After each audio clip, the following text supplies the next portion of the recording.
Hey guys, um, yeah, so today you got 2 more new stories. Yeah, I'm tired. That's why I'm a little bit hyper right now, because I'm just tired and wanting to go to bed, so we're gonna do this real quick, and then I get to take a nap. Yay! The first story is called Guardians by Dark Alligator, and again, this is from scoopboop.com if you would like to check them out. Or just type in creepiest short stories of all time or something like that. That's what I typed in, so that is how I found it. Anyways, so to the story called Guardians. They hastily left the room and he stayed up all night, shaking and wondering if it had been a dream. The next morning there was a tap on the door. Gathering his courage, he opened it to see one of them gently place a plate filled with fried breakfast on the floor, then retreat to a safe distance. Bewildered, he accepted the gift. The creature tittered excitedly. This happened every... Excuse me, sorry. This happened every day for weeks. At first he was worried they were fattening him up, but after a particular greasy breakfast left him clutching his chest from heartburn, they were replaced with fresh fruit. As well as cooking, they poured hot steamy baths for him and even tucked him in when he went to bed. It was bizarre. One night he awoke to gunshots and screaming. He raced downstairs to find a decapitated burglar being devoured by the insects. He was sickened but disposed of the remains as best he could. He knew they were just protecting him. One morning the creatures wouldn't let him leave the room. He lay down, confused but trusting, as they ushered him back to bed. Whatever their motives, they weren't going to hurt him. Hours later, a burning pain spread through his body. It felt like his stomach was filled with razor wire. The insects chittered as he spasmed and moaned. It was only when he felt a terrible squirming feeling beneath his skin that he realized that the insects hadn't been protecting him. They had been protecting their young. Now, this story scared me for a totally different reason. This story scared me was because I don't particularly like insects. Like, I can deal with insects. Like, Michael won't even touch insects. Especially spiders. Well, I don't like touching spiders either. I'm just like, nope, nope, nope, I'm good. If they're small, tiny spiders, I'll just, slap them with my hand and kill them. But if it's like, those orb spiders with the huge abdomens? Those things are freaky as fuck, and they can get really big. And there was one, like, right outside our door. Not our door, our front door. And, or the side door, I guess. And, well, the only good thing about it was that it was keeping the moths at bay at night, when we keep the porch light on, porch light on, so Michael can see when he gets home. It's crazy. I really hate spiders. But it made my skin crawl when I read it. I was like, ugh. That would just creep me out and gross me out a lot. And if you've ever seen those videos where, like, people, like, poke at spider sacks or whatever, and all the baby spiders come out, it's just, like, so gross and creepy. I can deal with most any other insect except bees. Kitty kitty. My kitty kitty. She's sleeping, finally. I tried to make this video before, but Michael called me and the kitty was being a butt nugget like the whole time. She scratched my fingers up pretty bad. Made me bleed a little bit, but anyways. She's so cute when she's asleep. No. Anyways, so yeah, I can deal with anything but bees and spiders. Anything else, I'm like, I hate ants too. Ants are just kind of annoying. Fire ants are really annoying.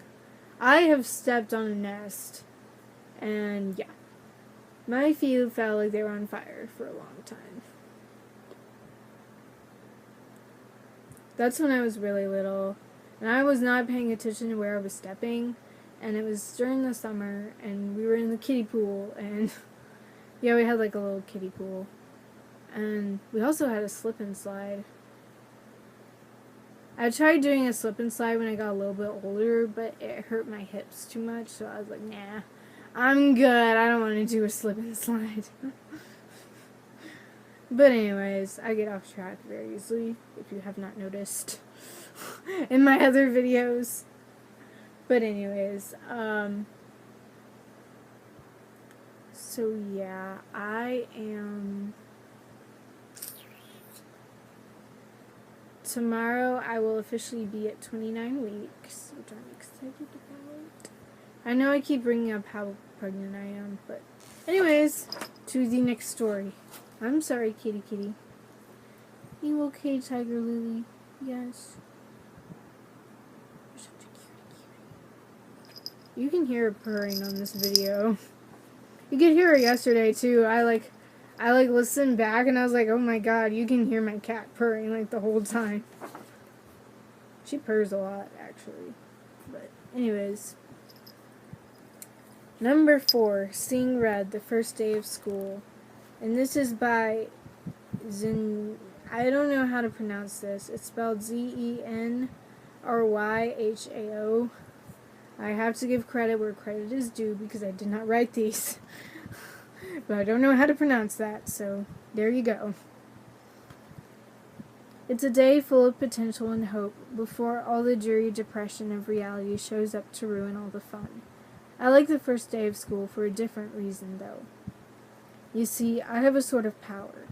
When I look at people, I can sense a sort of aura around them.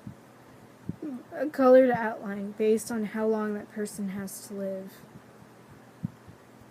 Most everyone I meet around my age is surrounded by a solid green hue, which means they have plenty of time left. A fair amount of them yellowish-orangish tinge to their auras, which tends to mean a car crash or some other tragedy. Anything that takes people before their time, as they say. The real fun is when the auras venture into the red end of the spectrum, though. Every now and again I'll see someone who's basically a walking stoplight. Those are the ones who get murdered or kill themselves. It's such a rush to see them and know their time is numbered.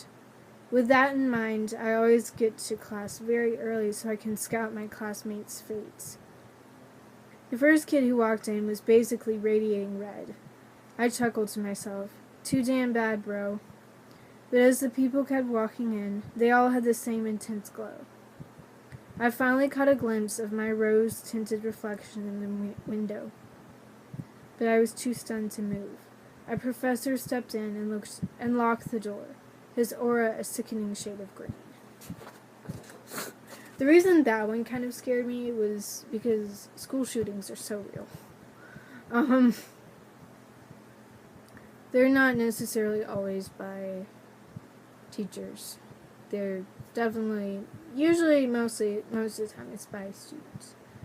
And I just kind of want to take a moment to talk about school shootings. Oh, and even the shootings in Las Vegas. Good God. I'm definitely praying for those people and the people who lost family members. If I remember correctly, it was like 40 or 60 people died. I don't remember which. I have a terrible memory, so yeah. And I know like 200 were injured. God damn, that is terrible. I'm sorry, and I'm definitely praying for those people. Anyways, so yeah, that is definitely something to keep in mind and keep in your prayers. Anyways, on a better note, I'm reading The Shining. I am finally reading this. I've been wanting to read this for a while. I really want to read it, but I don't think the library has it, which is kind of sad.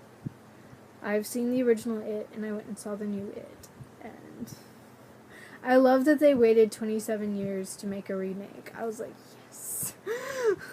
Just for, respect.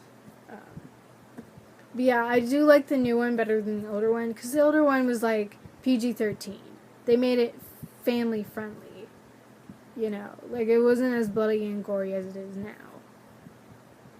And the weird thing was, there was like 2 kids sitting in front of me and Michael. Or Michael and I. And I was just like, good God, they should not be watching this. But my favorite part was when... It's not really a spoiler alert, it's just kind of funny. But the kid, I forget the kid's name, but the guy whose mom was like a germaphobe and told him he had like all these illnesses and stuff.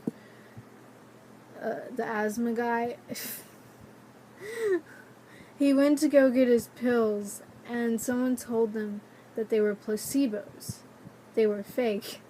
And he didn't remember what the word was, but he like threw them at his mom. He's like, they're fucking gazebos. And I was like,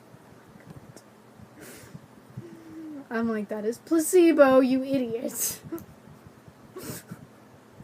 It was great. That literally made my night. I thought that was so funny. I died. Anyways. It's a very good movie, so go watch it. But anyways, The Shining. Back to The Shining. I watched the movie, and I actually didn't finish watching it because I found it quite boring. I get that it's a psychological horror more than it is real horror, which I love psychological horrors. I usually do better with those than most people.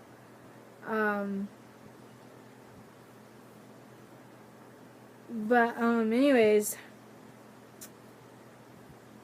I am reading the book, and this is definitely same as the movie. Like, it's just kind of, you gotta get into it, and you gotta, like, read. It's very slow, is what I'm trying to say. It's not like horror, like, every turn. It's not Ouija Origin of Evil. That is for sure. That was a good ass movie. I love that movie, and frankly, Michael freaked out. Like, the horror movies usually don't scare Michael, but that one scared him, and it scared him, and Annabelle 2, Annabelle Creation. Like, that blew the first movie out of the water. The first Annabelle movie is really kind of funny and very laughable. The second one, though, was, like, so scary. We went and saw it in theaters. Good God. Man. I was just excited because they had, Éomer. God, what is her name? No, Éomer is the brother. But, she's in Lord of the Rings, and she plays the mom in the movie, and I was like, yay! Because I love Lord of the Rings. Anyways. So, those are all really good scary movies that you should definitely watch.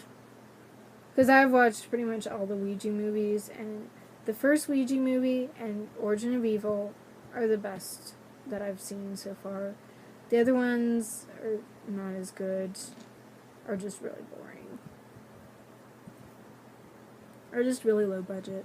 Anyways, so I hope y'all have a good rest of your day, and I'm going to take a nap, because I'm really tired. And I will talk to you guys tomorrow. Bye.